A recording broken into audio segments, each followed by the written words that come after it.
My mother is a loser. She wakes up at 5 a.m. every morning and prepares breakfast for my father. When he leaves for work, she begins to clean the house, wiping the dust that's accumulated on the television screen and mirrors from the previous day. At 7 o'clock, she's the alarm clock for my sister and me. She comes in and out of her room and reminds us that we'll be late. We'll be late for school if we don't get up. By the time we are awake and dressed, she has breakfast prepared for us on the table. And our stacked lunches are waiting for us to pick up on our way to the bus stop. She spends the rest of her day washing dishes, cleaning clothes, and preparing dinner for when we return. She sits in front of the television and watches soap operas. My mother is a homemaker. She is weak.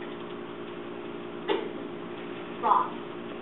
My mother is the strongest woman that I know. Many feminists would look at the generic routine I have given of my Mother's Day and condemn her for being a weak-willed, submissive, dependent female. They would look into her background, see the accounting degree that she has, see that she's never had a job, and criticize her for wasting her education and reducing herself to a quasi-maid. Well, you know what? By reducing my mother to the stereotype of a simpering housewife, these people have done a great disservice to her. My mother has been a Navy wife for over 20 years. This entails 6-month-long separations from my father. So for the 20 years my parents have been married, they've really only been together for 10. The other half of the time, my mother has been a single parent, keeping bills paid, maintaining a structured and organized routine for my sister and me, chauffeuring us wherever we need to go, though she's scared to death about driving, making repairs on the house and cars, and raising my sister and me to be motivated, independent people. And she does this all on a single income budget, single-handedly. She makes our home a haven, a safety zone from the world.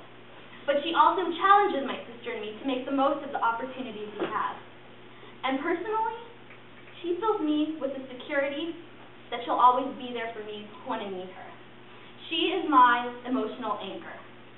I sometimes look back on the 20 years my parents have been together and wonder who was her strength all this time she was left alone and the burden of the entire household was her responsibility. I wonder what she did when my father was away and she had no one to turn to but 2 small children who demanded me all the time and didn't even know how to ask how she was feeling. So my mother, a loser? My mother weak? No way. There are few women who can handle what my mother has been handling for over 20 years and still keep smiling the way she does. I once asked her why she didn't work, or volunteer somewhere, or take up a hobby or something. Then she asked me how I felt all those times she wasn't there. I remembered those feelings of loss and insecurity and the expression showed on my face. She looked at my expression and she said that's why. My family is the most important thing to me.